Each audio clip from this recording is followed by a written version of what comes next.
la cultura de paz es tan necesaria trabajarla concretamente en cuanto al tema del género. No podemos negar que precisamos herramientas de reflexión para realizar acciones conjuntas entre las instituciones que están involucradas. Por tanto, les invitamos a ser críticos, a analizar y contribuir a la construcción de una sociedad equitativa. Como primera panelista que nos va a hablar sobre los facilitadores comunitarios y la participación en las casas de justicia de paz en tiempos de pandemia, tenemos a la licenciada Lenis Bustamante, Córdoba. Ella es licenciada en Derecho y Ciencias Políticas, especialista en docencia superior. Cuenta con una especialización en métodos alternativos de resolución de conflictos. Se ha desempeñado en áreas de facilitadores de justicias comunitarias como coordinadora nacional del programa órgano judicial de la OEA. Es secretaria técnica, coordinadora de proyectos especiales, asesora, viceministra y secretaria general del Municipio de Gobierno y Justicia. También ha participado como en la Alianza Ciudadana Pro Justicia en 2003 como consultora, instructora técnica sobre el régimen municipales, certificada por la Embajada de España y la Procuraduría de la Administración, asesora y directora legal y justicia en la Alcaldía de Panamá. Con ustedes, Lenis Bustamante de Córdoba, para que inicie con la tarde de hoy. Muy buenas tardes. Ante todo, un saludo fraterno para los organizadores de este encuentro interinstitucional de casas de justicia de paz, lecciones aprendidas en tiempo de pandemia. Me parece realmente pertinente llevar a cabo un encuentro de esta naturaleza. Creo que para todos en nuestro país el tema de la pandemia ha sido muy notorio, ha operado cambios significativos en nuestro quehacer cotidiano, y todos, absolutamente todos, en algún momento que nos hemos sentado frente al televisor, hemos visto a nuestros jueces de paz en acción. Así que me parece que hacer este encuentro con un enfoque precisamente hacia las casas de justicia de paz y todas las lecciones aprendidas que hemos tenido en este año, porque ya prácticamente estamos por cerrar un año de esta pandemia, es por demás pertinente. Así que reitero mis felicitaciones a los organizadores. ¿Me están siguiendo? Sí, pero bueno, licenciada, ya se ve me pueden decir profesora también, porque es una de mis facetas de las que me mencionaron, en las que me siento más a gusto, en la faceta de docente. Así que procuraré que esta presentación sea lo suficientemente clara para que llegue a cada uno de nuestros espectadores que están ahora mismo conectados. El Sistema Nacional de Facilitadores Judiciales es un programa que inició en nuestra República en el año 2008, es decir, que ya cuenta con 10 años de permanencia en la República de Panamá, y se dio precisamente bajo la presidencia del magistrado Harley Mitchell en esa fecha, 2008, y la Secretaría General del doctor José Miguel Insulza en la Organización de Estados Americanos. Este sistema de facilitadores judiciales es un sistema que pertenece a un programa interamericano, es decir, que no solamente Panamá tiene este sistema. Este es un sistema que está actualmente en Nicaragua, en Paraguay, está en todos los países de Centroamérica y está en 2 provincias de la República de Argentina, como son las provincias de Corrientes y la provincia de Formosa. Nosotros, Panamá, fuimos el tercer país en asumir este novedoso sistema de acceso a la justicia. ¿Qué procura este sistema? El sistema de facilitadores judiciales no es más que un enlace entre las comunidades y el órgano judicial. ¿Con qué finalidad? Pues con la finalidad de garantizar un genuino y eficiente acceso a la justicia, promover una cultura de paz y a la vez fortalecer aquellos mecanismos de prevención y resolución de conflictos como una vía idónea para mantener la convivencia pacífica entre los miembros de la comunidad. Este sistema funciona sobre las estructuras regulares del Poder Judicial. Y así ha sido en todos los países en donde está. ¿A qué me quiero referir? Que no es que existe una plataforma simultánea o paralela a la que ya tenemos nosotros en el órgano judicial, y luego se va a apreciar claramente en el organigrama que compartiré con ustedes.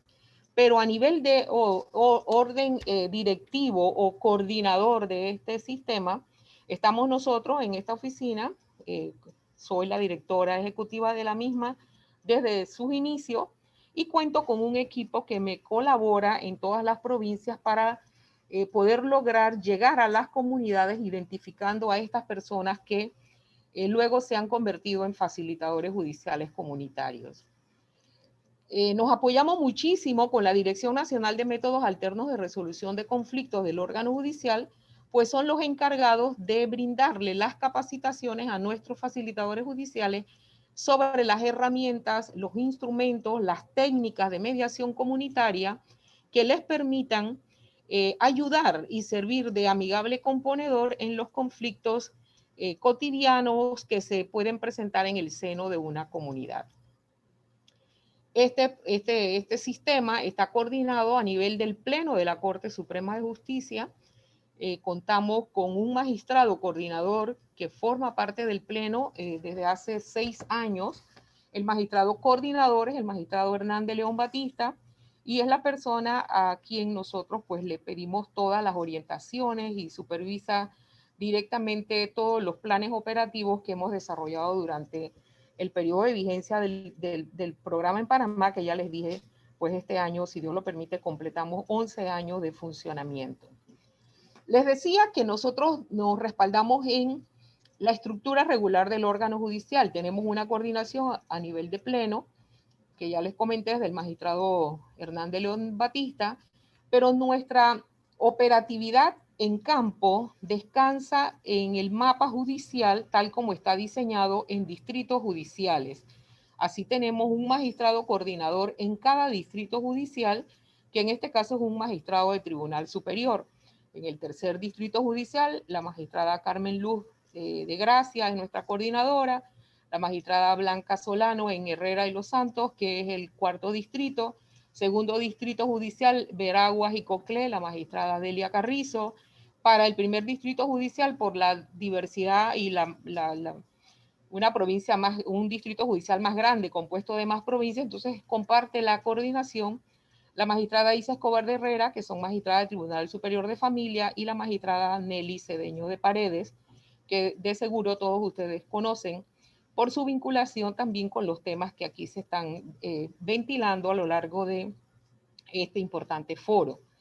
Además, nosotros en provincias nos respaldamos con las asistencias administrativas, que son 10, porque es una por provincia, y cada provincia está coordinada para el sistema de facilitadores judiciales por un juez de circuito, que a su vez es quien dirige o supervisa la labor de los 71 jueces municipales que tienen a la fecha a su cargo el funcionamiento del sistema de facilitadores judiciales. A su vez, cada juez municipal tiene un número X de facilitadores judiciales que nos dan la suma de 841 facilitadores judiciales actualmente en la República de Panamá. Para nosotros, y yo espero pues que si no todos, la mayoría de los que me están escuchando conozcan de esta figura, el contar con estas personas, que más adelante les indico qué hacen, cómo se seleccionan, cuál ha sido su participación y cómo se ha afectado de una u otra manera la labor que ellos realizan por los efectos de la pandemia. Para nosotros, les decía, en el órgano judicial, saber que contamos con 841 personas, hombres y mujeres de este país, ciudadanos sencillos de una comunidad que sin tener previa información académica o conocimientos académicos en materias legales, son capacitados para luego servir de orientadores de la opinión de las personas que habitan en sus comunidades, es muy gratificante. Y por eso consideramos que este es un programa que realmente ha permitido ese enlace entre la administración de justicia en su nivel más cercano a la comunidad, como son los jueces municipales, hacia los pobladores de todas las regiones del país. ¿Qué hacen los facilitadores judiciales? Pues los facilitadores judiciales tienen la labor de orientar a las personas sobre gestiones legales y administrativas, apoyan a la primera instancia jurídica del órgano judicial, que son los jueces municipales, mantienen una relación fluida con los funcionarios y con las autoridades locales, y también, muy importante, realizan sesiones de mediación comunitarias, antes, pues, bajo la vigencia del decreto ejecutivo 777, que todos sabemos fue subrogado por la ley 16, que es la ley que crea o institucionaliza en nuestro país la justicia administrativa de paz. Y también, pues, los facilitadores promueven la utilización de los medios alternos del facilitador judicial. Los métodos alternos de resolución de conflictos. El facilitador judicial, a la luz de esta ley 16 de junio de 2016, cobra un papel también importante, y es que dentro del texto de la ley, de la cual pues debo señalar que me tocó participar, porque no les he contado que en una de mis experiencias profesionales tuve la oportunidad de ser corregidora de policía, y sé que no es nada fácil trabajar en comunidades, que no es nada fácil lograr la amigable composición de los conflictos que se dan en el seno de una comunidad.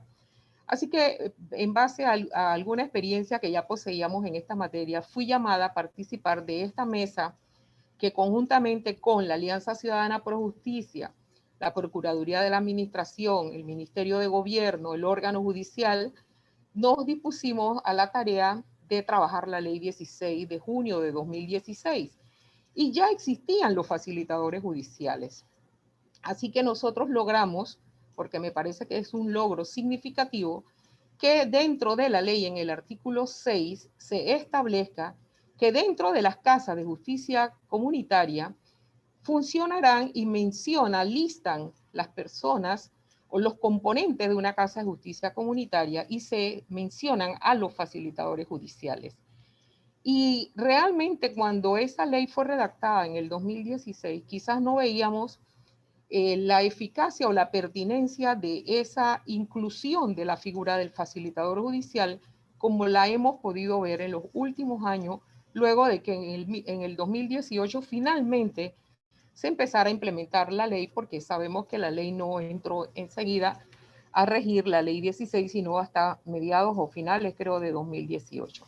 Entonces, esta es otra de las funciones que tiene el facilitador judicial, y obviamente no en todas las casas de justicia comunitaria hay un facilitador judicial.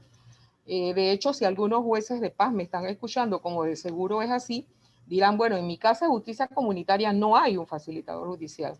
Y es que eso son parte de las coordinaciones que nosotros, a nivel de entes rectores, por un lado nosotros en el órgano judicial, como el Ministerio de Gobierno con su dirección de Justicia de Paz, tendríamos que ir afinando para lograr que en efecto se pueda dotar a las casas de justicia de este personal, que es muy valioso por los servicios que brinda y que comparto con ustedes a continuación.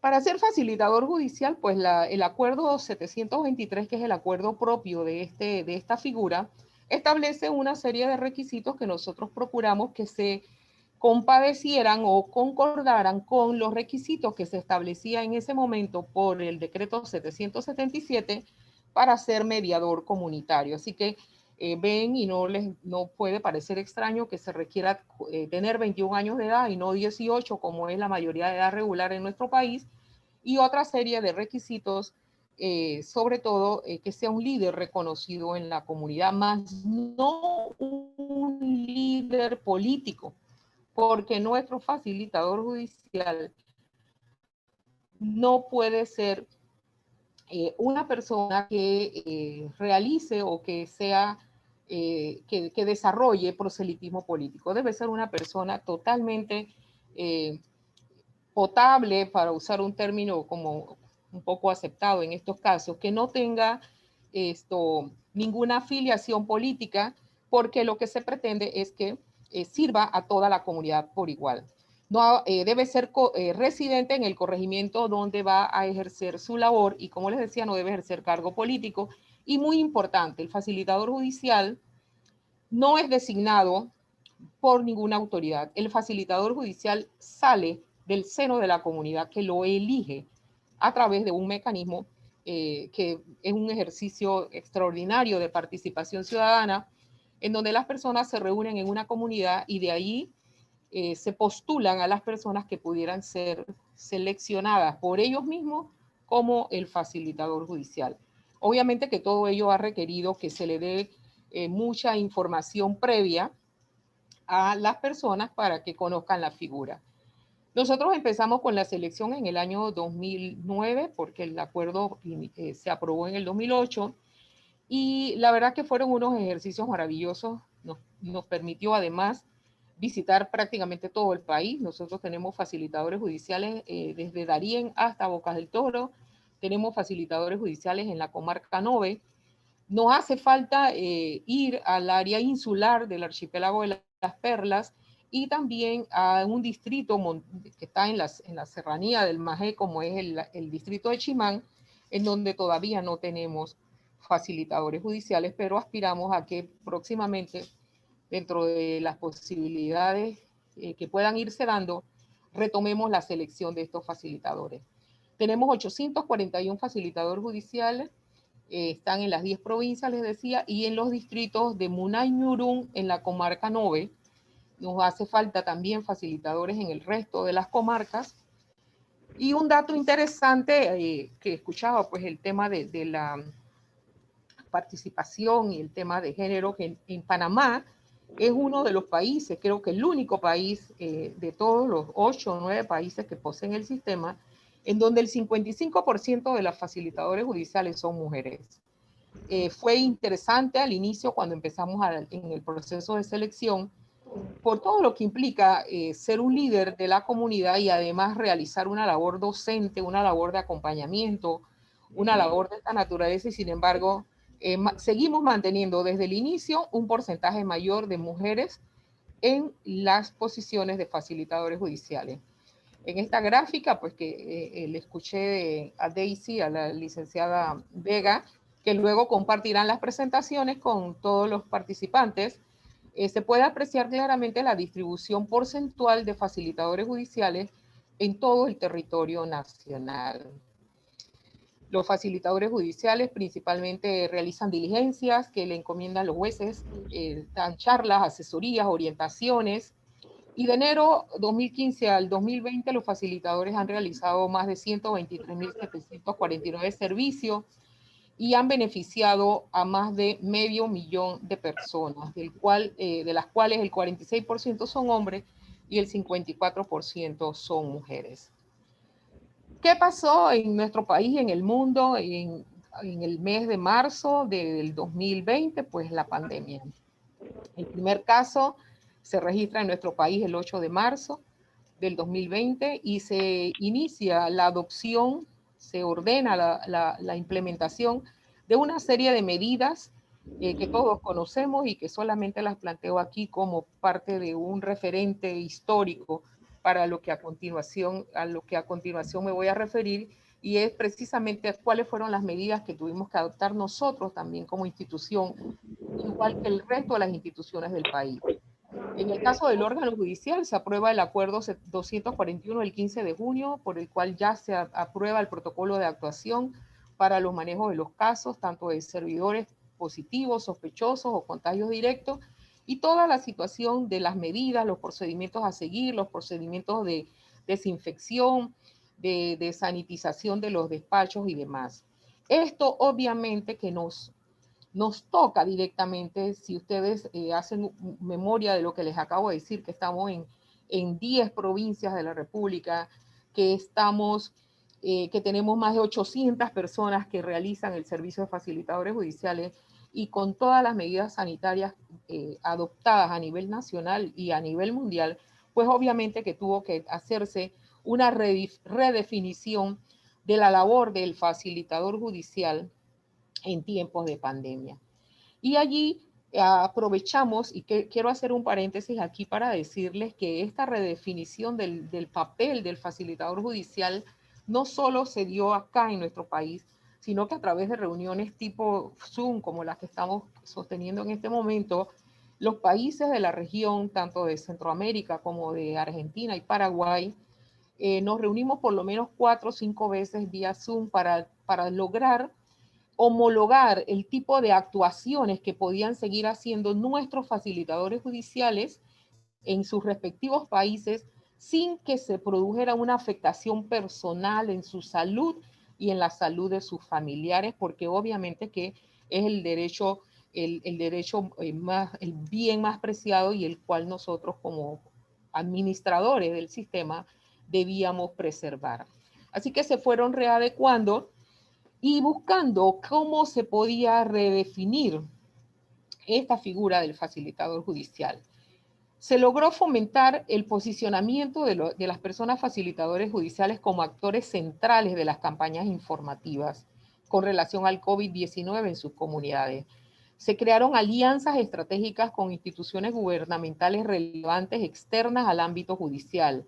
Logramos expandir los contenidos de los temas de capacitaciones de las personas facilitadoras judiciales en relación al COVID. Creo que uno de los temas que fueron también o van a ser abordados, básicamente el tema de la violencia, que fue ha sido uno de los delitos que en tiempo de pandemia pues se han subido los índices. Así que todas estas cosas se fueron redefiniendo dentro de las líneas generales del programa, no solo a nivel nacional, sino a nivel interamericano.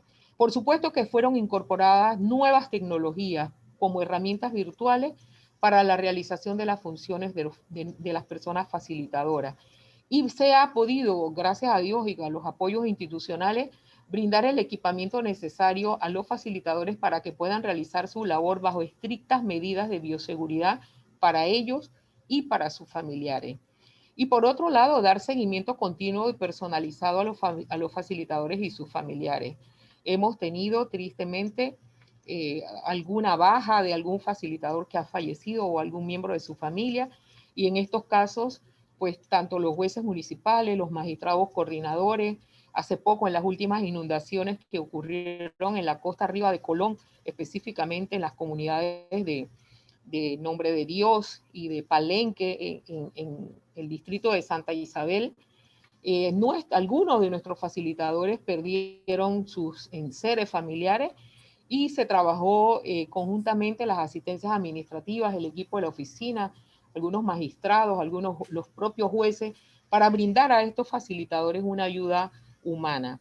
¿Cómo se logró la coordinación de todas estas actividades? Pues con los jueces municipales.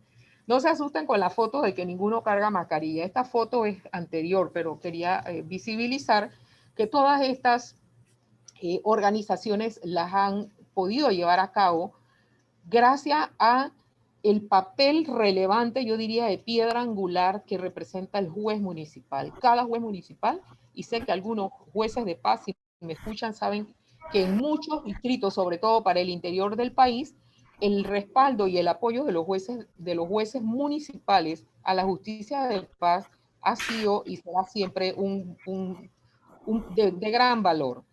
El objetivo que tenemos con todas estas... ¿Estamos terminando? ¿Sí?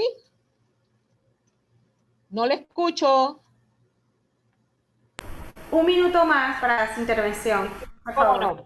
Entonces, a través de todo esto que hemos querido, pues darle a la comunidad más espacios de orientación, permear hacia las comunidades más vulnerables y más distantes la información. Ya no tanto la información judicial, sino la información que debe dar las autoridades de salud.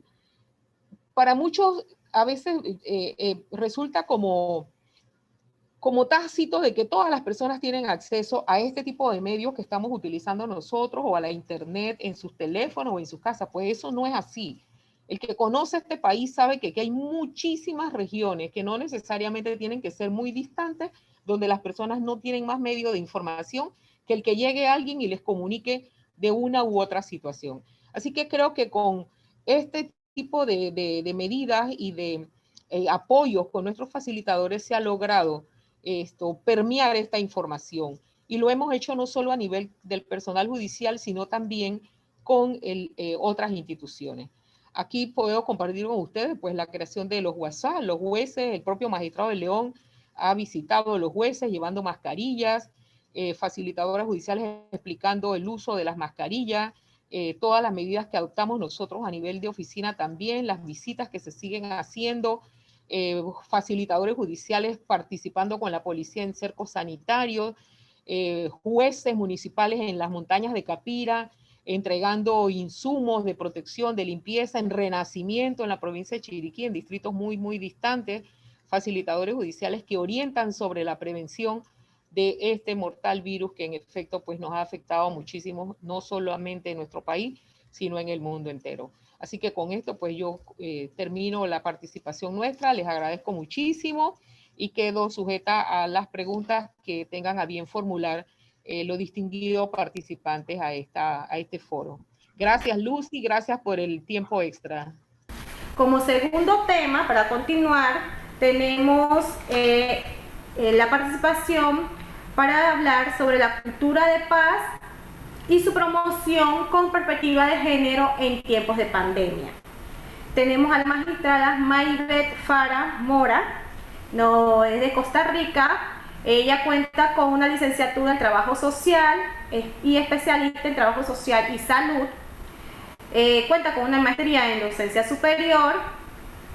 Es máster profesional en Gestión de Proyectos con enfoque de género.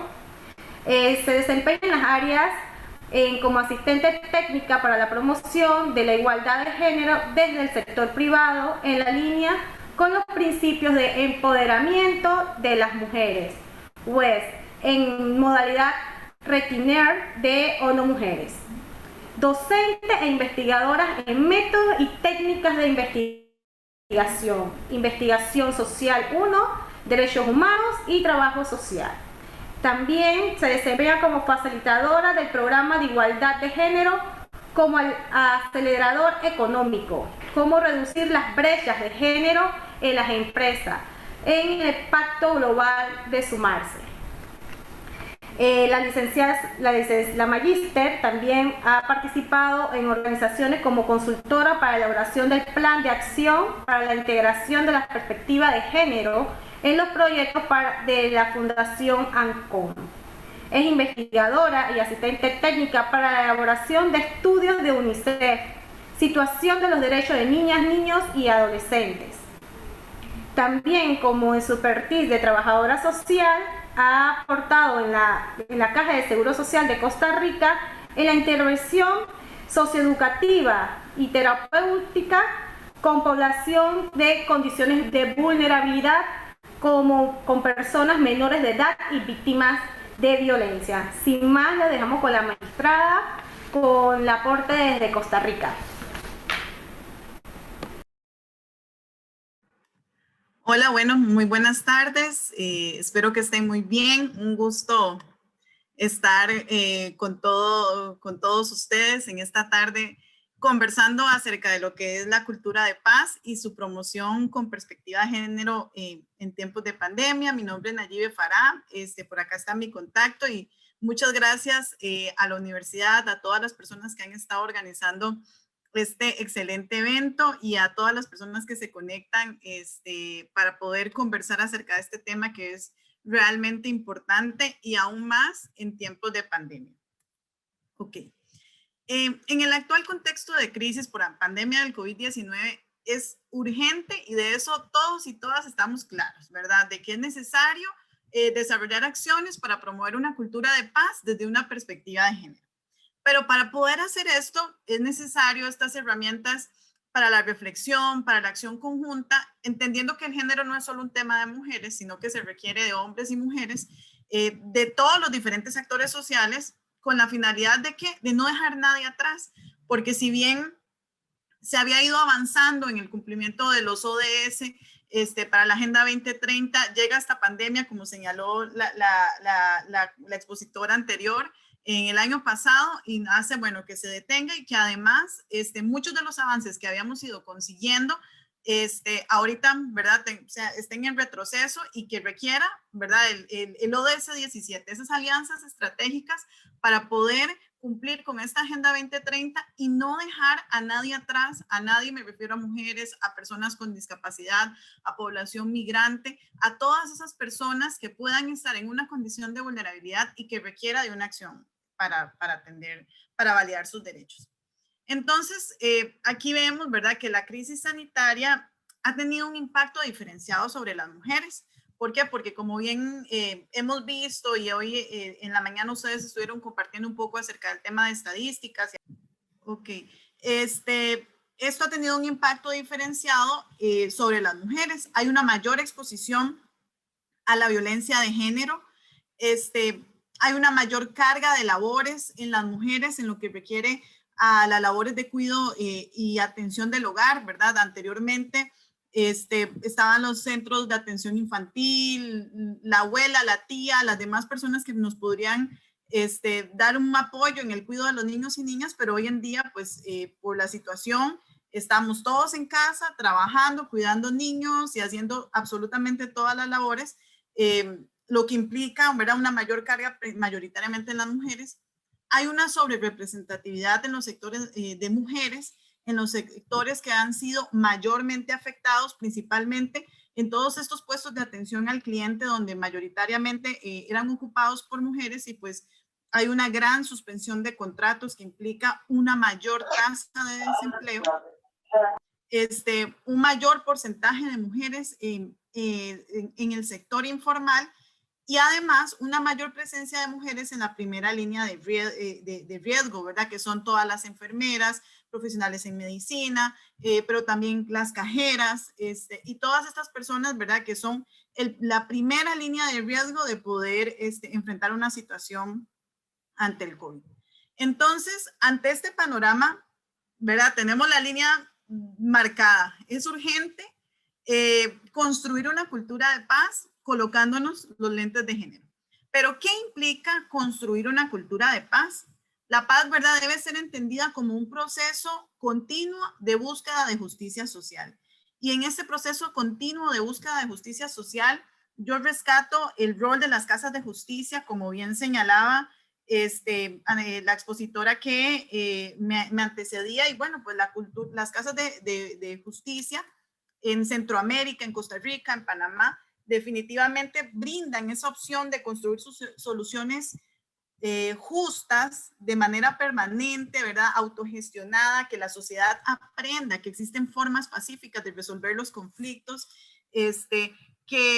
son alternativas que definitivamente permiten mejorar la convivencia a nivel familiar, a nivel social, a nivel nacional, y ayudan, ¿verdad?, a divulgar esa cultura, porque no es solamente un accionar, no es generar esa cultura de la resolución alterna de conflictos, además de que permite, ¿verdad?, descongestionar el sistema judicial y muchas otras bondades y roles importantes que ha asumido las casas de justicia a nivel de Centroamérica, como señalaban en Panamá y también acá en Costa Rica. Entonces vemos que construir esa cultura de paz es eso, es una búsqueda constante de justicia, es la construcción de una sociedad equitativa, y construir una cultura para la paz implica perder el miedo a la diversidad y a las diferencias. ¿Qué significa esto? Es entender que todas las personas somos igualmente diferentes, y que pues al ser todas las personas igualmente diferentes, la idea, ¿verdad?, evidentemente es que esas diferencias no caigan en ninguna discriminación. Continuando con el tema, vemos que normalmente, ¿verdad?, siempre existen como definiciones que nos dicen, ok, paz, guerra, pero no, ¿verdad? La paz no es lo contrario a la guerra, sino que más allá de la no guerra, el concepto de paz debe entenderse al ámbito de la igualdad y los derechos humanos. O sea, tanto Costa Rica como Panamá tienen muchos años, ¿verdad?, que por dicha no cuentan con un ejército y nuestros fondos no se van para eso, pero pese a que esa situación no existe, no podemos garantizar de que al 100% existe una cultura de paz, porque sí, y a eso es a lo que queremos llegar, ¿verdad? Para eso estamos trabajando. Creo que aquí hay muchas personas de la instancia judicial, de funcionarios y funcionarias de las casas de justicia, y eso es pues nuestro objetivo. Pero eso es una situación que todavía la idea pues es que sigamos trabajando de manera colaborativa, los diferentes sectores, los diferentes actores sociales, pues para poder llegar a eso. Pero si no nos ponemos los lentes de género, es muy difícil, ¿verdad? Es imposible alcanzarlo debido a que la igualdad de género es un determinante para alcanzar la paz. No podemos hablar de paz hasta que efectivamente exista una igualdad real, ¿verdad? No solamente en texto, sino una igualdad real entre hombres y mujeres, y dentro de estos todas las interseccionalidades, población migrante, población sexualmente diversa, población con alguna discapacidad y toda la diversidad de personas que conforman el tejido social. Y es necesario identificar la existencia de entramados sociales que producen desigualdades y situaciones de exclusión para atender dichas brechas. ¿Qué significa? Si yo no identifico esas brechas, esos gaps, ¿verdad?, que están ahí generando desigualdad y yo no lo logro identificar, no puedo atenderlos, ¿verdad? Entonces, a lo largo de la presentación, luego les voy a compartir 5 estrategias importantes para poder identificar esas brechas y actuar, ¿verdad? Es dejar de preocuparnos para empezar a ocuparnos, para empezar a medir, para poder utilizar indicadores de género que me permitan a mí, ¿verdad?, ir monitoreando cómo está el acceso a los derechos de todas estas poblaciones históricamente en mayor condición de vulnerabilidad. Esto implica, ¿verdad?, entender el papel de las instituciones, de las ideologías, de las reglas y las normas sociales en el proceso de construcción de la paz, que es algo que a lo que es necesario llamar a la reflexión. Entonces vemos que definitivamente una cultura de paz es un conjunto de valores, actitudes y comportamientos que reflejan el respeto a la vida, ¿verdad? A la vida, y cuando hablamos de la vida hablamos del derecho a la salud, ¿verdad? No solamente a estar, sino también lo que es el derecho a la salud, a la persona y su dignidad, y coloca en primer plano los derechos humanos y el rechazo a la violencia en todas sus manifestaciones. Entonces, si hablamos que la cultura de paz implica, ¿verdad?, de salida el respeto a la vida, pero, ¿verdad?, aquí al lado les muestro una presentación, lo que son las estadísticas del 1 de enero al 31 de diciembre del 2020 de Panamá, en donde se nos muestra que, por ejemplo, en todo el año tuvimos un total de 31 femicidios y 5 tentativas de femicidio. Entonces ahí es donde vemos, ok, definitivamente la cultura de paz no está aún garantizado pues para todos y todas, y es necesario seguir actuando, ¿verdad? Seguir ejecutando acciones que permitan llegar pues a esto.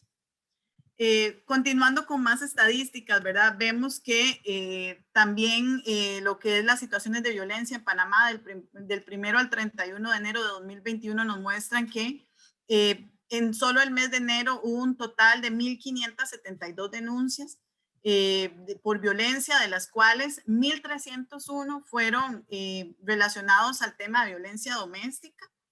Y además son 226 denuncias relacionadas en el maltrato a niños, niñas y adolescentes, ¿verdad? Lo que cuando yo estaba desarrollando esta presentación y reflexionando al respecto decía, ok, si en el seno de sus hogares, ¿verdad?, que sus familias son quienes en teoría deben garantizar su protección, garantizar sus derechos y demás, tenemos un total de 226 niños y niñas y adolescentes, ¿verdad? Que si estas situaciones no se logran atender y demás, pese a que la última alternativa siempre es institucionalizar a un niño o una niña, se haga, y que el Estado sea el que va a garantizar la protección, ¿verdad?, y el interés superior de los niños y niñas, pero con lo que ha pasado últimamente, ¿verdad?, también se evidencia que esto no se ha dado del todo. Entonces, ¿dónde queda la cultura de paz? ¿Verdad? ¿Dónde se garantiza la cultura de paz? Y más que dónde queda, ¿qué podemos hacer? ¿Verdad? Porque yo me niego a pensar de que todo, absolutamente todo, sea un tema de que lo tenga que resolver el Estado y de hecho, dentro de la figura de las casas de justicia, ¿verdad? Se habla de que, ok, vamos a resolver conflictos a nivel de comunidad, aunque sabemos que hay cosas que no se concilian, ¿verdad? Como es el tema de violencia y más en este tipo de situaciones.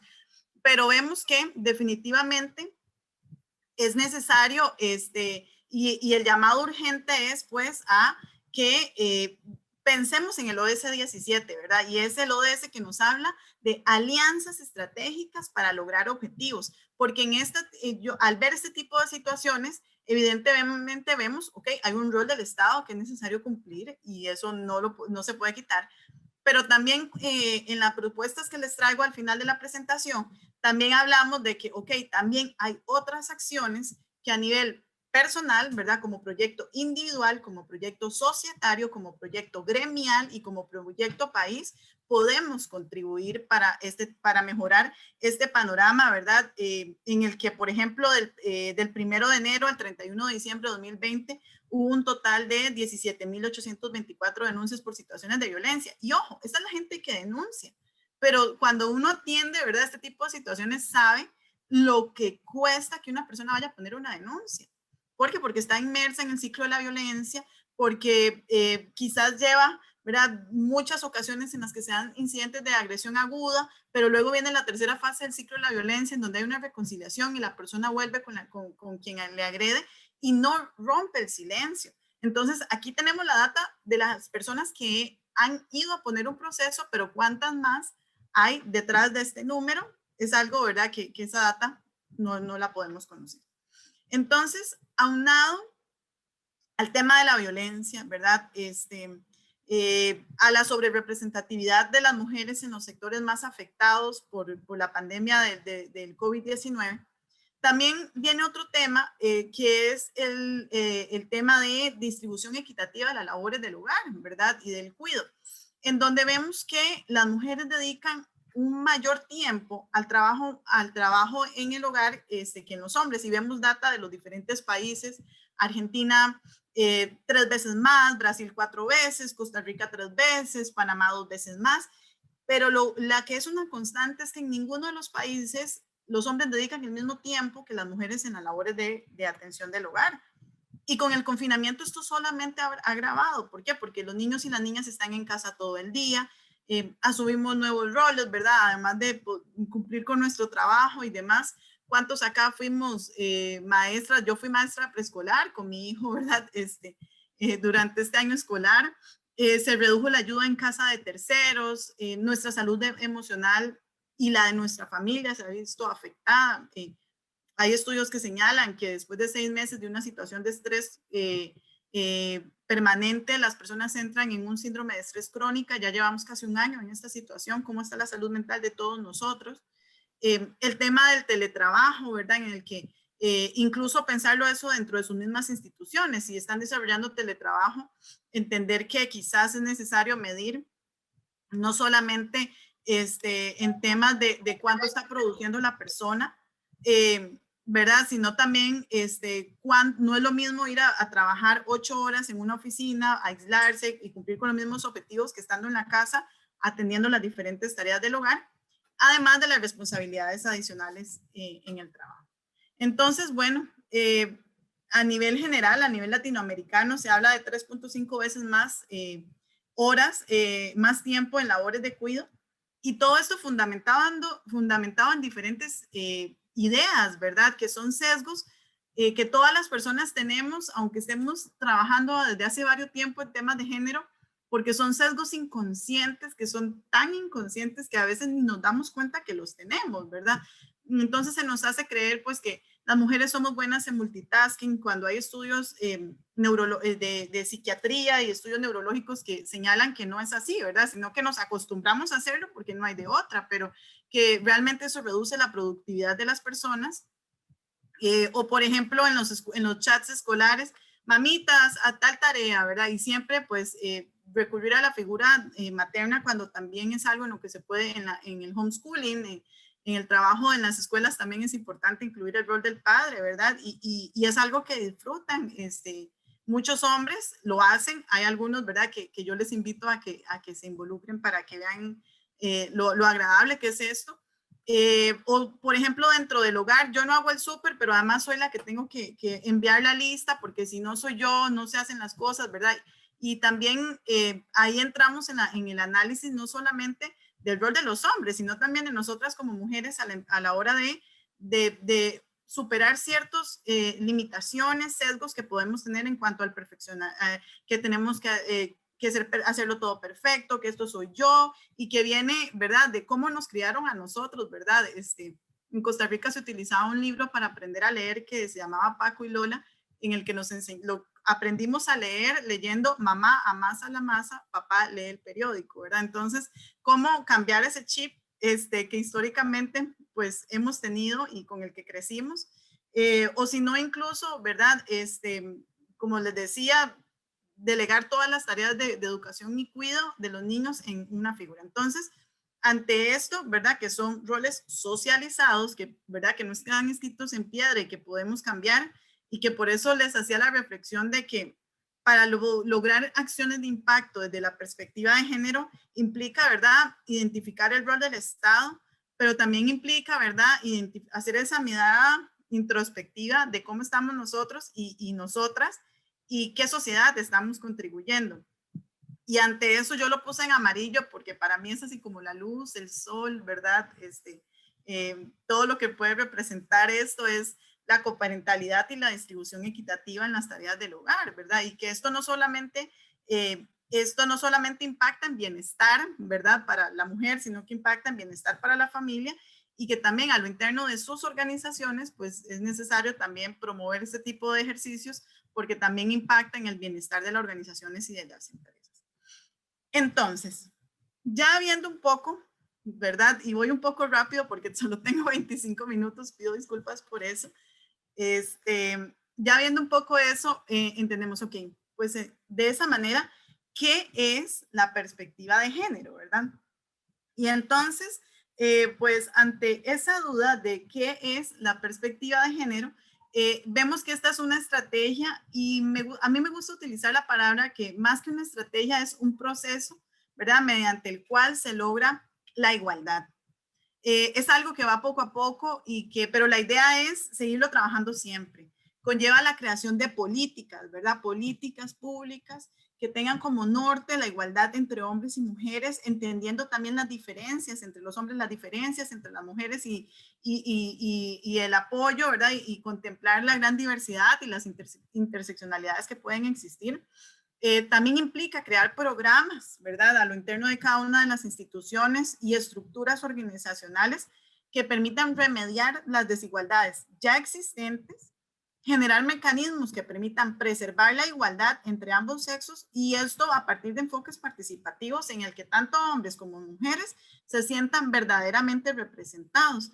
Y entonces, por lo tanto, incorporar la igualdad de género no solamente, ¿verdad? Es decir, vamos a incluir un componente femenino, ni un componente de igualdad entre los géneros, sino que es una actividad que ya exista, ¿verdad? Sino que es, como estaba la imagen, colocarnos esos lentes de género para aumentar la participación de las mujeres, ¿verdad? Yo, por ejemplo, cuando trabajo el tema de lenguaje inclusivo, digo, es que es más allá del todos y todas, o sea, con solo decir todas y todas yo no me siento representada, ¿verdad? Sino que también implica un lenguaje empoderador. Entonces, es decir, yo estaba recién participando en un proyecto de ganadería y decía, ok, es más que decir las mujeres ayudan en la ganadería, es decir, las mujeres asumen roles importantes dentro de la ganadería. Y ahí, ¿verdad?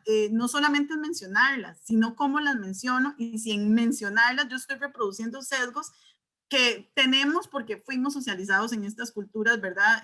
Patriarcales. Y significa incorporar la experiencia, el conocimiento, los intereses y las necesidades de los hombres y de las mujeres para sacar adelante los programas de desarrollo. Así que, como les decía, va más allá del todos y todas y cuántas mujeres tenemos aquí participando, ¿verdad? O de cuántas, sino qué implica específicamente, pues analizar eso, o sea, desarrollar políticas y programas que permitan una igualdad real. Entonces, En función de esto, la idea es compartirles, ¿verdad?, 5 estrategias para promover una cultura de paz con perspectiva de género, ¿verdad? Que es la reflexión que les he venido compartiendo. Y dentro de estas 5 estrategias, se las voy a ir mencionando cada una. La primera de ellas, ¿verdad?, es la educación para la paz con perspectiva de género. Transversalizar la perspectiva de género en todos los proyectos, programas, políticas, todo lo que se esté desarrollando desde cada una de sus instituciones.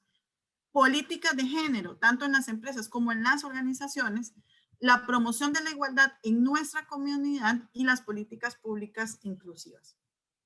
Entonces, respecto a la primera, educación para la paz con perspectiva de género. ¿Qué implica eso? Bueno, eso implica capacitar a las personas para denunciar estructuras, normas o hechos injustos y proponer soluciones alternativas, ¿verdad? Entonces, a mí me parece ahí, y rescato nuevamente lo que compartía la expositora que me antecedía, del rol de las casas de justicia, ¿verdad? Que vienen efectivamente a eso, ¿verdad? A construir sociedades justas, en las que las personas pueden divulgar una cultura de resolución alternativa del conflicto, ¿verdad? Divulgar una cultura de la no violencia. Y eso es parte de la educación para la paz. Esto promueve valores como la solidaridad, la cooperación, denuncia abiertamente el autoritarismo y el individualismo, ¿verdad? Entre otros, que llegan a promover una cultura de violencia. Y como vemos en la imagen, ¿verdad? Ahí se señalan varios valores como querer, ayudar, compartir, paz, solución, colaborar, pensar, dar, creer, ¿verdad? Y son todos estos aspectos que es necesario en una sociedad con altos índices de violencia, ¿verdad? Hacia todo tipo de población, hacia las mujeres, hacia los niños y las niñas, en las calles, en todos los espacios. Educar porque es la única alternativa real para poder combatir todo este tipo de situaciones. Y yo les quería compartir algunos ejemplos muy interesantes de alternativas en educación para la paz con enfoque de género que yo he podido conocer, como por ejemplo la organización Educar en Igualdad, que es dirigido al desarrollo de la educación y una educación en igualdad para hombres y mujeres, prevenir la violencia contra las mujeres desde la escuela. Yo tuve la posibilidad de trabajar por varios años en un proyecto en comunidades urbano-marginales en Costa Rica, en la que desarrollamos ese tipo de acciones, ¿verdad? Es como ver, no solamente cumplir con el deber ser, ¿verdad?, de la institución, sino también crear la promoción, ¿verdad?, de una cultura de paz. Íbamos a las escuelas, desarrollábamos alternativas con los adolescentes para la prevención de la violencia en el noviazgo. Y recién hace un mes salió un artículo que decía que en España el 90% de los jóvenes, de los y las adolescentes, no lograban identificar qué era la violencia en el noviazgo, ¿verdad? Son cuestiones que están tan naturalizadas en un ambiente en el que, ¿verdad? Lo vemos desde los videojuegos, lo vemos desde la música, desde todos lados son bombardeados por la violencia, ¿verdad? Entonces, ¿cómo se llega esto a naturalizar? Y no se ve como algo negativo. Y yo también recuerdo el caso de un niño que yo atendía en consulta, que él me decía que no se quería casar.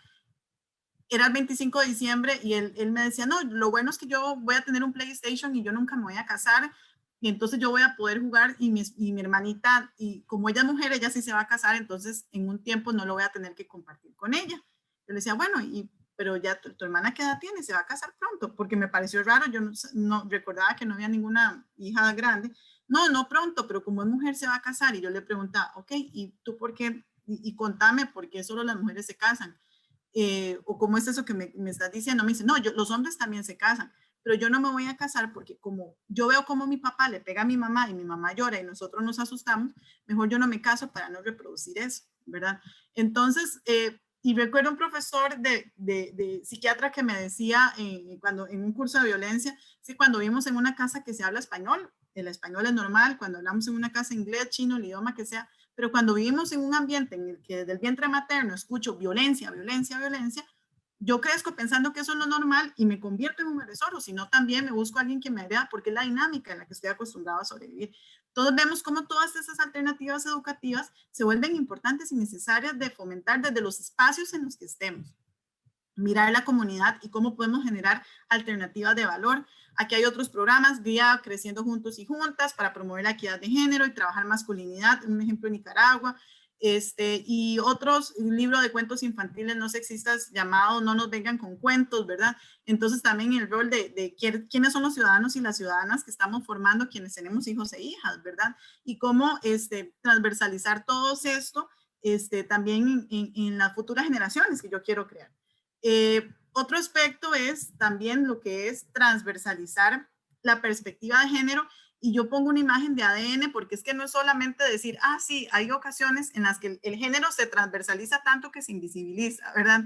Entonces es realmente que se meta en el ADN de todas sus instituciones, en sus programas, en sus políticas, en sus proyectos, ¿verdad? Pensar, ok, ¿cómo puedo yo desde esto que estoy haciendo aportar a la igualdad? Y esto implica acciones en pro de la equidad, implica suministrar y distribuir beneficios, recursos, de manera que reduzcan las brechas ya existentes, y la desigualdad de género limita la capacidad de las personas de participar. De hecho, hay un estudio de McKinsey que se hizo en el año pasado, que señala, ¿verdad?, que si nosotros incorporamos la igualdad de género en todas las acciones nacionales para recuperarnos de esta pandemia del COVID, vamos a generar de 3 a 4 billones más de dólares en el Producto Interno Bruto de cada país, pero que si no lo incorporamos podemos llegar hasta perder hasta 15 millones de dólares en el Producto Interno Bruto de aquí a 10 años. Entonces vemos que definitivamente es el camino, ¿verdad?, que debemos de seguir. Y también otra tercera estrategia es políticas de igualdad de género en las empresas y en las organizaciones, ¿verdad? Porque no solamente basta con decir, ok, yo como institución lo tengo, no, pero también veamos adentro de la organización. Estamos fomentando el balance de vida familiar y trabajo, tenemos una igualdad salarial, existe igual oportunidad para crecer dentro de esta organización, dentro de esta institución, si soy hombre o si soy mujer, ¿verdad? Existe un posicionamiento claro de cero tolerancia a la violencia, al acoso y el hostigamiento laboral, o el acoso y hostigamiento en función del género, ¿verdad? Entonces es, ¿verdad?, voltear la mirada también al interior de cada organización, y la promoción de la igualdad en nuestra cotidianidad, ¿verdad? Que eso no me extiendo mucho porque ya lo hemos hablado, ¿verdad? Identificar nuestros propios sesgos, actuar a favor de la igualdad en el trabajo, en la familia, con nuestras amistades, coparentabilidad y distribución equitativa en el hogar, procesos de crianza conscientes. Y es verdad, dejar de creer que eso es lo normal, que las mujeres son tiernas y los hombres son rudos, las mujeres son débiles y los hombres son fuertes, y entonces las mujeres esperamos a nuestro príncipe azul, ¿verdad? Sino también fomentar crianzas conscientes y respetuosas.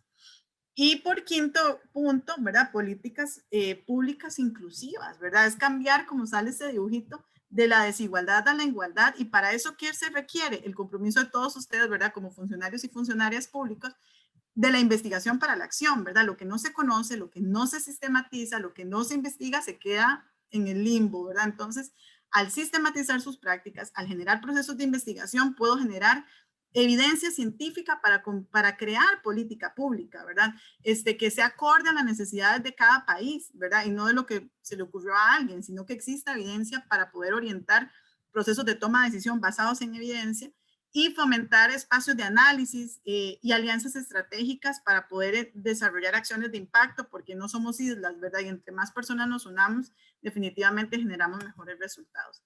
Acá hay algunas referencias. Yo de igual manera les también compartí la presentación, pues, para que todos ustedes puedan tener acceso a ella, y muchísimas gracias por el espacio, y pues aquí quedo para cualquier duda o comentario.